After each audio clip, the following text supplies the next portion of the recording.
My brother's betrayal tore our family apart, but the real truth broke me. Hey Reddit, I'm Alex, 33, and I've got a younger brother, Matt, 31. Growing up, we were inseparable best friends who did everything together. But as we got older, things started to change, and our relationship became strained. I thought it was just the usual sibling rivalry, but recently, I found out that Matt had been hiding a massive secret that would tear our family apart. It wasn't just his actions that hurt, it was the lies and betrayal that followed. I'm still trying to wrap my head around everything that's happened, and I don't know if we'll ever be able to fix the damage. Here's how it all went down. Matt and I grew up in a small town in Ohio, the kind of place where everyone knew everyone, and nothing ever really changed.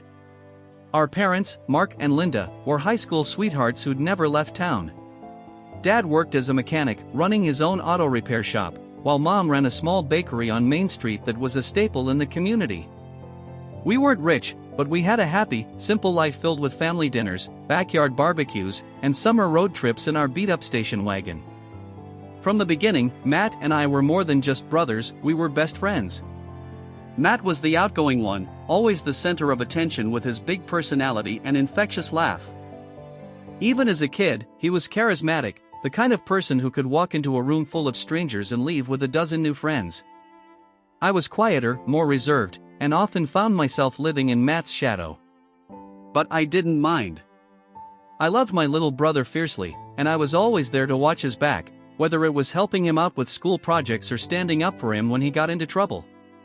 Our childhood was filled with the usual sibling antics, playing pranks on each other, sneaking out to the lake after dark, and getting into all kinds of mischief that would drive our parents crazy.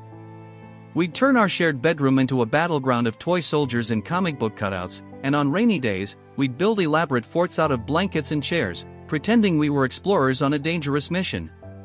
But no matter what, we always had each other's backs. We shared everything, secrets, dreams, and a bedroom with a bunk bed that was our sanctuary from the outside world. As we got older, the differences between us became more pronounced. Matt was the athlete, the star quarterback who could throw a football 50 yards and charm the entire town with his smile. I was the straight-A student, the one who kept his head down and did what was expected. While Matt was winning homecoming games and getting his name in the local paper, I was studying late into the night, determined to get into a good college and make something of myself. I was proud of Matt, I really was, but there was always a part of me that felt overshadowed, like no matter what I did, I'd always be Matt's brother. Despite our differences, we were close. We spent countless hours in Dad's auto shop, tinkering with engines and learning the ins and outs of every car that came through the doors. Dad would let us help with small tasks, changing the oil, replacing spark plugs, and I loved those moments, working side by side with him and Matt, the smell of motor oil and grease filling the air. It was in those moments that I felt closest to my family, like we were a team that could take on anything. But as high school came to an end, our paths began to diverge. Matt was recruited to play football at a nearby university, and I stayed home to attend community college while working part-time at the shop. I could have gone away to school, but I felt like someone needed to be there for Mom and Dad. Besides, I loved working on cars, and the idea of eventually taking over the family business seemed like a natural fit. I convinced myself that I was making the right choice, but as I watched Matt thrive in college, a part of me couldn't help but wonder if I'd made the wrong decision. Matt and I stayed in touch, but it wasn't the same. He was living the college dream, tailgating at football games, going to parties, and meeting new people, while I was stuck in our sleepy town, grinding away at school and work. I'd see his social media posts, pictures of him with his teammates, surrounded by beautiful girls, living the kind of life I'd only seen in movies, and I couldn't help but feel a pang of jealousy. He was living the life I'd always dreamed of, and I was back home, trying to keep the shop running and take care of Mom and Dad. But I tried to push those feelings aside.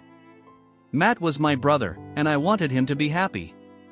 Whenever he came home for the holidays, we'd fall back into our old routines, staying up late playing video games, cracking jokes, and reminiscing about the good old days. I convinced myself that we were still as close as ever, even though deep down, I knew that something had changed. Matt was moving forward, and I was standing still. After college, I started working full-time at the auto shop, helping Dad run the business. I'd always been good with cars, and there was something satisfying about working with my hands, fixing up old beaters and turning them into something new. It wasn't glamorous, but it was honest work, and I liked the sense of purpose it gave me. I took pride in keeping the shop running smoothly, managing the books, and building relationships with our regular customers. To me, the shop was more than just a job, it was a legacy, something I could carry on for Dad. Matt, on the other hand, struggled to find his footing after graduation. His football dreams had fizzled out after a knee injury sidelined him during his junior year, and without the structure of the sport, Matt seemed lost. He bounced around from job to job, never really finding something that stuck. He tried sales, working at a gym, and even briefly considered joining the military, but nothing seemed to fit. He'd call me sometimes, venting about his frustrations, and I'd do my best to offer advice. But Matt was stubborn, always convinced that the next big thing was just around the corner. He refused to settle, even if it meant living paycheck to paycheck. Eventually, Matt moved back home, crashing in our old bedroom while he figured out his next move. At first, it was like having my best friend back. We'd spend weekends working on cars together, just like we did when we were kids, and I felt like we were finally reconnecting. I'd see glimpses of the old Matt, the one who used to make me laugh until my sides hurt, who could talk his way out of any situation with a grin and a wink. But as the months went on, the cracks in our relationship started to show. Matt was restless, constantly talking about all the things he wanted to do but never actually following through. He'd spend his days sleeping in, playing video games, and hanging out with his old high school buddies while I busted my ass at the shop. I tried to be patient, reminding myself that Matt was going through a tough time, but it was hard not to feel resentful when I was the one shouldering the responsibility. Things got even more complicated when Dad's health started to decline. He'd been having issues with his heart for years, but he'd always brushed it off, insisting that he was fine. But one day, he collapsed at the shop, and we rushed him to the hospital. It was a wake-up call for all of us. The doctors told us that Dad needed to slow down, that the stress of running the business was taking a toll on his health. I knew that if the shop was going to survive, I'd have to step up and take on more of the workload. I tried to get Matt involved, hoping that working at the shop might give him some direction. At first, he seemed eager, showing up early and putting in the effort. But it didn't last long.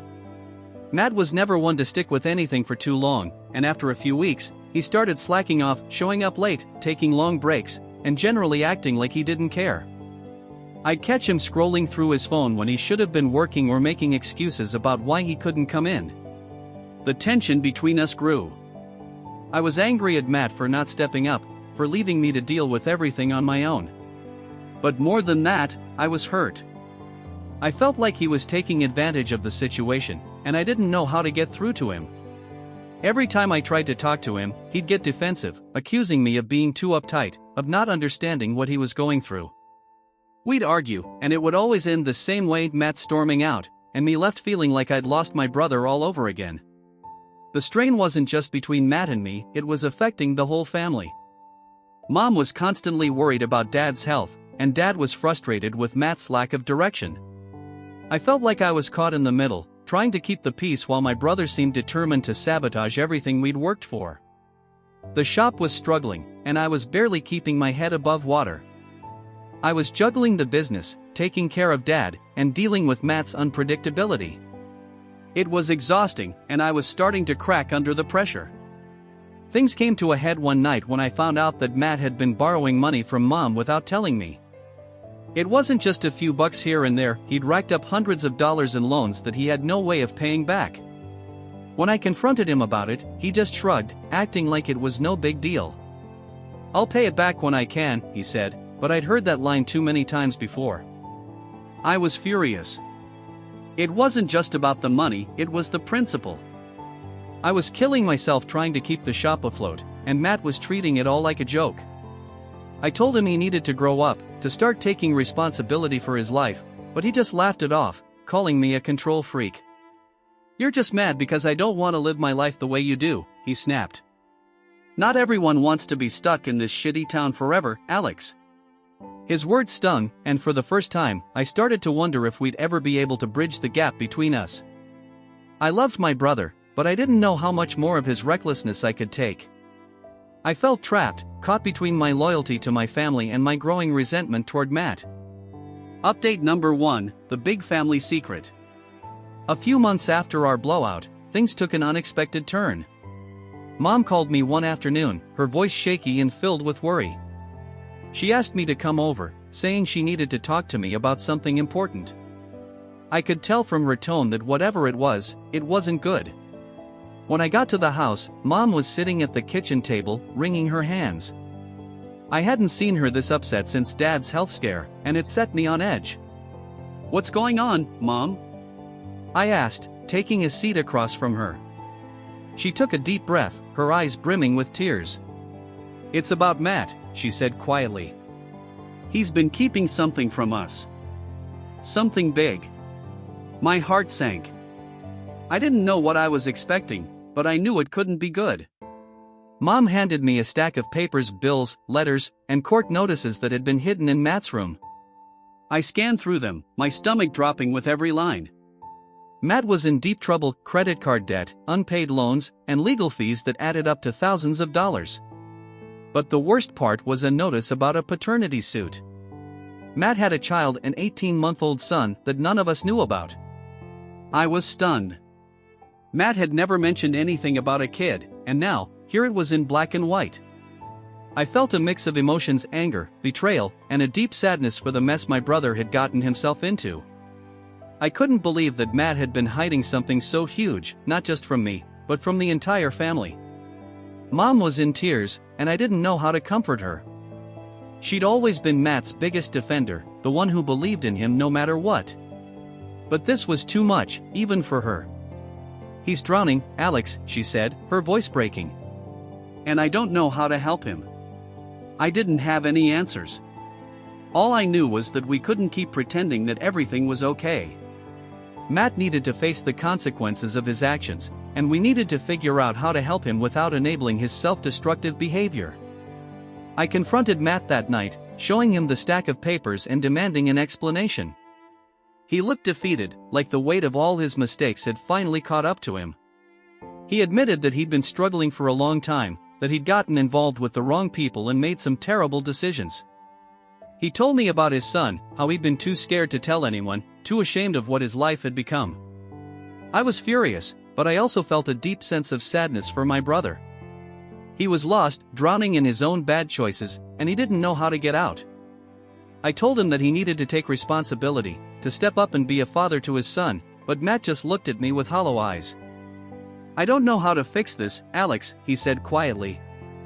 "I don't know if I can." In the weeks that followed, our family was in crisis mode. Mom was heartbroken, Dad was struggling to keep his health in check, and I was doing my best to keep everything from falling apart. Matt was staying with a friend, trying to get his life together, but every time I saw him, he looked more and more defeated.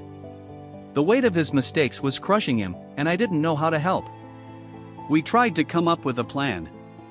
Matt needed to get his finances in order, figure out how to handle the paternity suit, and start making amends for the damage he'd done.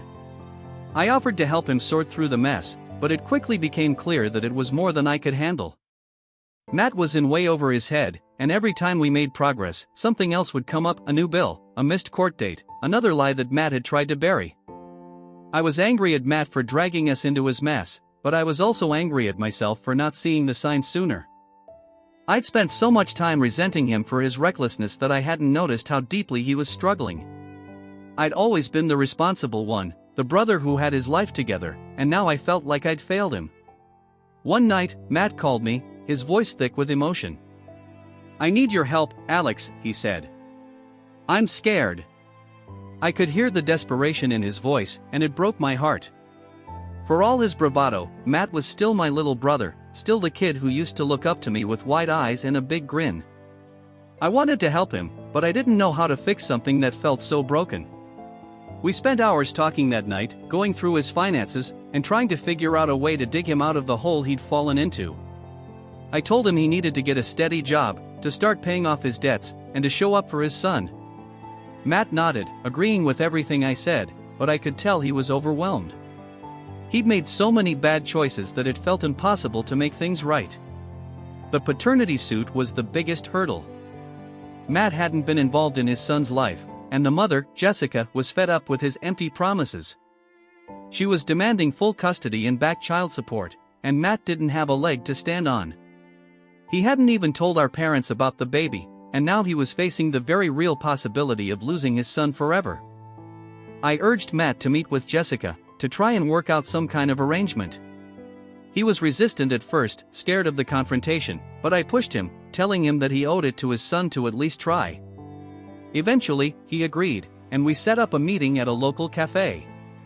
Jessica was understandably angry, but she was also willing to listen. She told Matt that she didn't want to keep their son from him, but she needed him to step up, to prove that he could be a reliable presence in their child's life. Matt promised that he'd do better, that he'd be there for their son, but I could see the doubt in Jessica's eyes.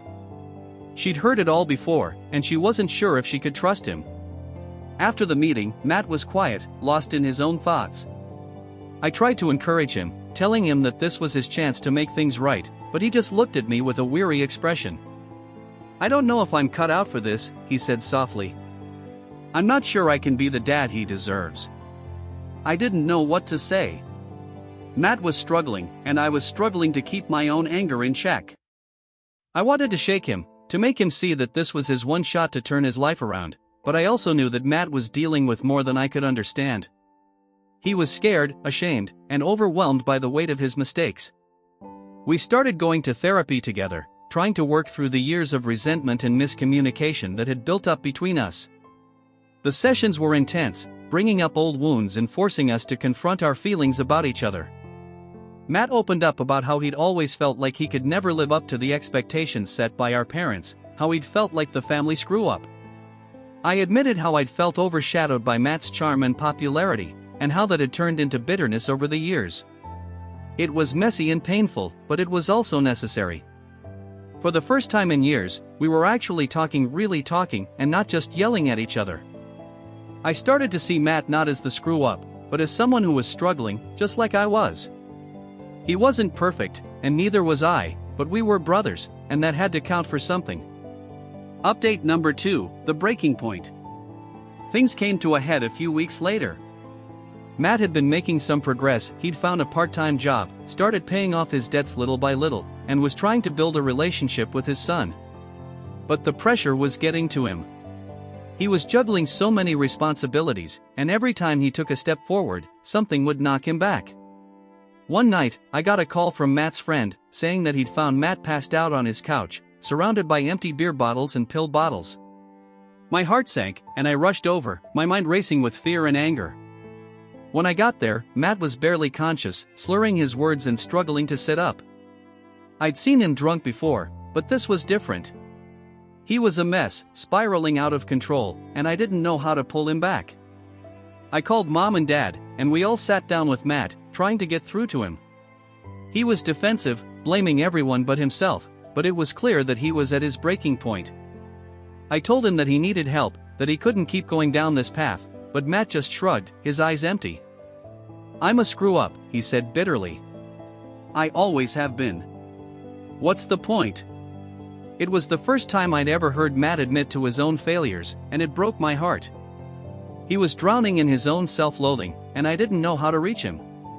We begged him to go to rehab, to get the help he needed, but Matt refused. He was convinced that he could handle it on his own, that he didn't need anyone. The tension between us reached a boiling point, and we had another explosive argument. I told Matt that I was done cleaning up his messes, that he needed to get his act together or he'd lose everything, his family, his son, and any chance of a future. Matt fired back, accusing me of judging him, of not understanding what he was going through. It was the ugliest fight we'd ever had, and by the end of it, we were both in tears, exhausted and broken. I left that night feeling defeated, like I'd failed my brother. I wanted to help him, but I didn't know how to fix something that felt so hopeless. I drove around aimlessly, trying to clear my head, but all I could think about was Matt, lost, scared, and spiraling out of control. I knew that if something didn't change, we were going to lose him, and I didn't know if I was strong enough to watch it happen. A few days later, I got a call from Matt, asking me to meet him at the park where we used to play as kids. He sounded different, calm, almost resigned, and I wasn't sure what to expect. When I got there, Matt was sitting on a bench, staring out at the empty baseball field. He looked tired, like he hadn't slept in days, but there was a determination in his eyes that I hadn't seen in a long time. I need to tell you something, he said quietly, not meeting my gaze.